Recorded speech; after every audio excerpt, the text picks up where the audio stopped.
Assalamualaikum warahmatullahi wabarakatuh. Kita akan bahas tentang relasi dan fungsi. Relasi dari dua himpunan, yaitu dari A ke B, itu adalah suatu aturan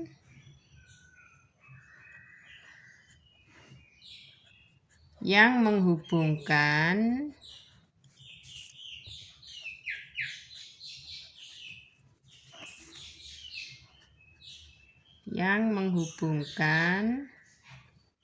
anggota himpunan A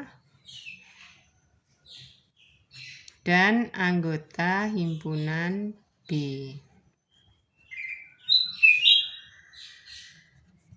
Sebagai contoh, misalnya saya punya himpunan A, anggotanya adalah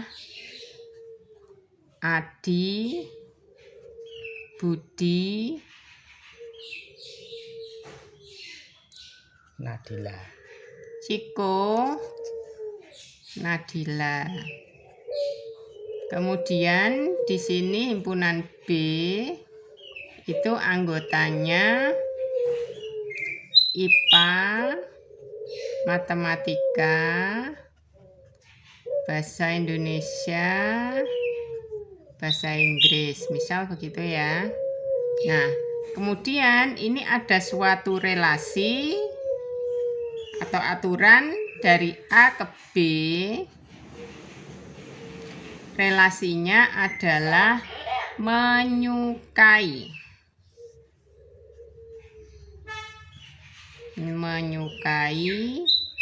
pelajaran. Oke.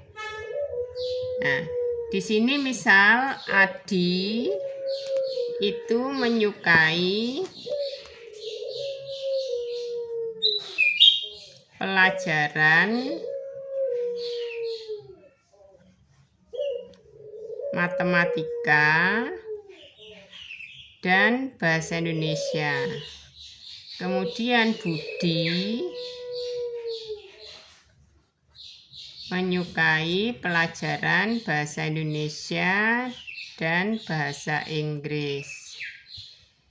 Kemudian Ciko menyukai pelajaran IPA. Dan Nadila menyukai pelajaran menyukai semua pelajaran ya, berarti IPA, Mat, Bahasa Indonesia, dan Bahasa Inggris. Oke. Nah, ini dikatakan bahwa ada suatu relasi dari A ke B, himpunan A ke B, dan relasinya adalah menyukai pelajaran. Adi menyukai pelajaran matematika dan bahasa Indonesia. Berarti Adi berelasi dengan matematika dan juga berelasi dengan bahasa Inggris. Jadi semua aturan yang menghubungkan dari himpunan yang satu ke himpunan yang lain itu disebut relasi. Dah, konsepnya itu aja. Jadi ini aturan. Kemudian relasi itu bisa dinyatakan dalam 3 bentuk. Yang pertama dalam diagram panah.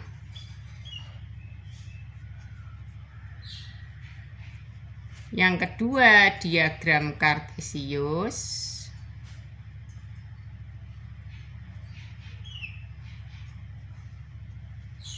Yang ketiga dengan himpunan pasangan berurutan.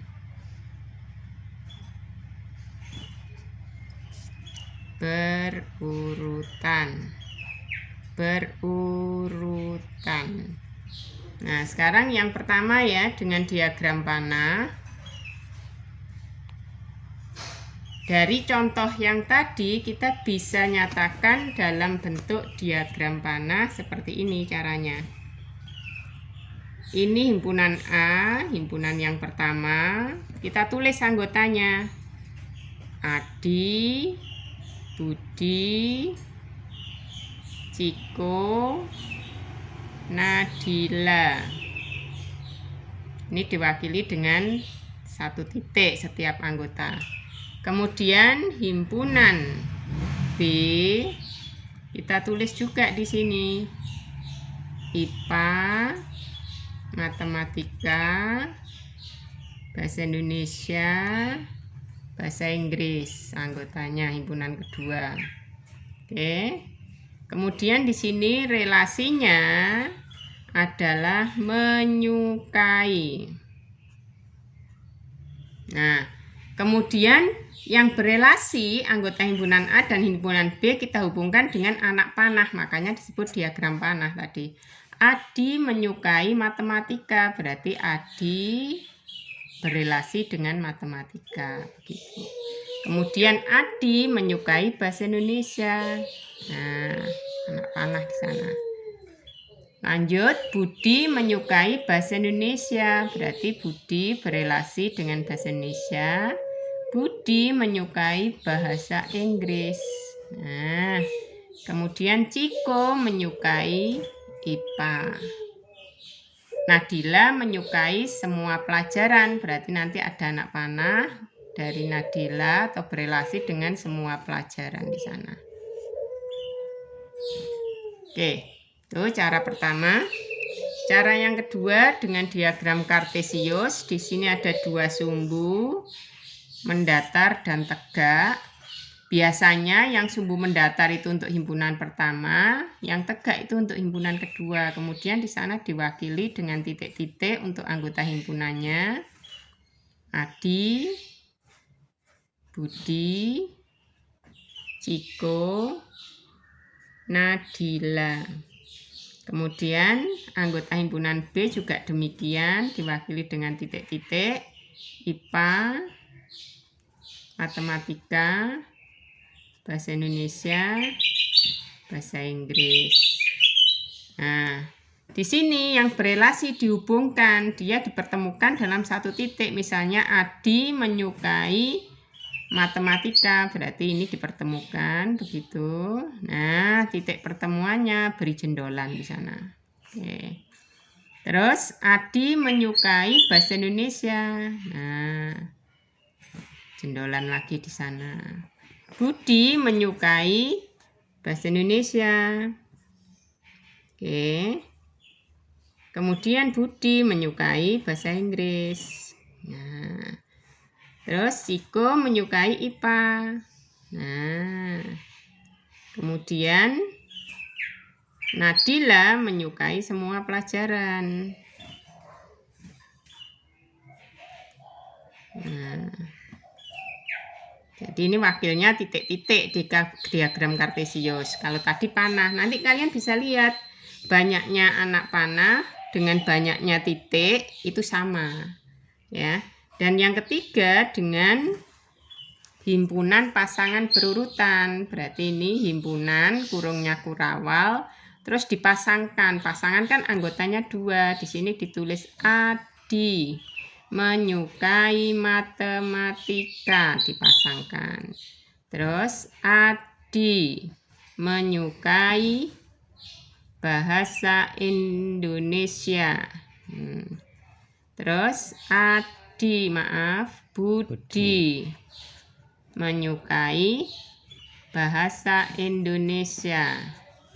Budi menyukai bahasa Inggris. Dan seterusnya sampai terakhir nanti Nadila menyukai bahasa Inggris. Nah, ditutup dengan kurung kurawal. Ini nanti juga Nadila semua pelajaran. Semua pelajaran berarti ya nanti ada 4 pasang untuk Nadila. Nah, ini kalau kalian hitung pasangannya nanti juga sama dengan jumlahnya jendolan di diagram kartesius sama dengan jumlahnya diagram anak panah tadi.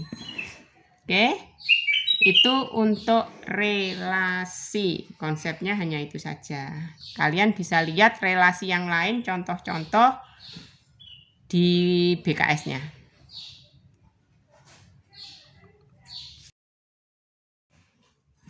Kita lanjutkan berikutnya fungsi ya. Fungsi ini adalah suatu relasi juga. Jadi fungsi dari himpunan A ke himpunan B adalah suatu relasi yang menghubungkan setiap anggota himpunan A dengan tepat satu anggota himpunan B. Oke. Kalau tadi relasi kan kita bebas, himpunan A pasangannya tadi misalnya, nah ini cabangnya ada 2, ini cabangnya ada 2, ini cabangnya ada 4, boleh, itu relasi. Tapi kalau fungsi itu hanya satu, nggak boleh double cabangnya. Jadi nggak boleh punya 2 kawan. Nah, contohnya ini. Oke ya. Ini relasi. Relasinya apa? Rasa. Garam rasanya asin. Gula rasanya manis, cuka rasanya asam, lada rasanya pedas. Nah, ini setiap anggota himpunan A, kalau fungsi dari A ke B, harus punya pasangan. Ini harus punya pasangan semuanya. Dan pasangannya hanya satu, tidak boleh 2. Itu fungsi. Oke.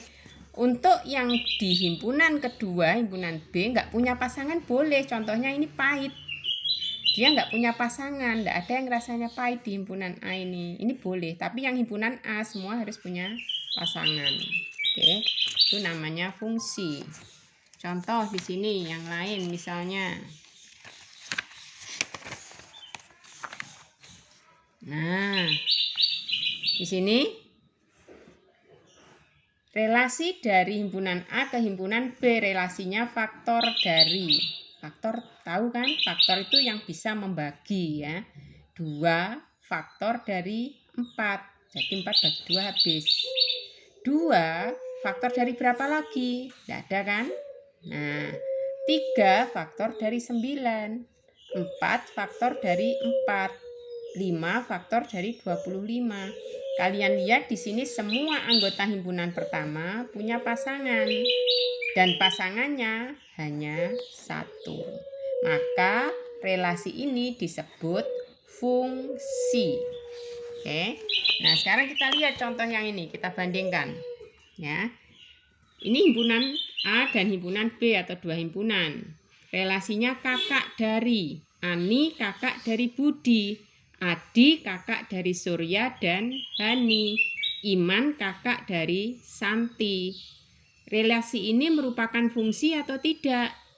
Tadi syaratnya apa? Relasi yang merupakan fungsi kalau semua anggota himpunan pertama punya pasangan. Nah, ini kita lihat. Ini punya pasangan, ini punya pasangan, ini nggak punya pasangan. Berarti fungsi atau bukan? Bukan. Karena ada satu anggota himpunan yang pertama tidak punya pasangan. Ada lagi. Di sini Adi mempunyai 2 relasi di sini atau 2 pasangan. Berarti ini juga tidak memenuhi syarat untuk fungsi. Oke, bisa dipahami ya. 1, semua anggota yang pertama harus punya pasangan dan pasangannya hanya 1, nggak boleh lebih, ya. Nah, ini contoh, ada 4 diagram panah. Ini diagram panah tadi ya. Nah, gambar yang pertama, ini merupakan fungsi atau tidak? Kita lihat anggota pertama, semua punya pasangan. Terus yang kedua syaratnya, pasangannya harus 1, nggak boleh double. Jadi fungsi atau bukan? Ya, jawab sendiri ya, dilihat. Kemudian yang kedua, nah, fungsi atau bukan? Kita lihat apakah semua punya pasangan, himpunan yang pertama, dan pasangannya bagaimana, ada yang double atau tidak. Kita nggak usah lihat himpunan yang kedua. Oke. Gambar yang ketiga. Fungsi atau bukan? Kita lihat himpunan pertama. Apakah semua punya pasangan? Dan apakah pasangannya 1? Tidak ada yang double. Oke. Dan gambar yang keempat. Nah, Kita lihat syaratnya, setiap anggota himpunan pertama harus punya pasangan dan pasangannya hanya satu. Jadi di mana di antara 4 gambar diagram panah itu yang merupakan fungsi, dan kalau bukan fungsi apa alasannya? Saya tambahkan, dalam fungsi ada yang namanya domain atau daerah asal, ada yang namanya kodomain, dan ada yang namanya ring atau daerah hasil, ya. Contoh, ini dari 4 gambar ini yang merupakan fungsi adalah yang B. Oke ya. Nah, himpunan pertama, semua anggota himpunan pertama itu disebut domain atau daerah asal. Jadi kalau ditanya, ini domainnya siapa? 1, 2, 3, 4. Himpunan yang anggotanya 1, 2, 3, 4. Terus kodomainnya siapa? Kodomain itu daerah kawan, berarti anggota himpunan kedua. Kodomainnya A, B, C, D. Terus daerah hasilnya atau ringnya siapa? Ring atau daerah hasil adalah anggota himpunan kedua yang punya pasangan di himpunan pertama. Berarti siapa ringnya? B, C, dan D. Oh, maaf. B dan C ya. A dan D bukan merupakan daerah hasil atau ring karena dia nggak punya pasangan. Oke.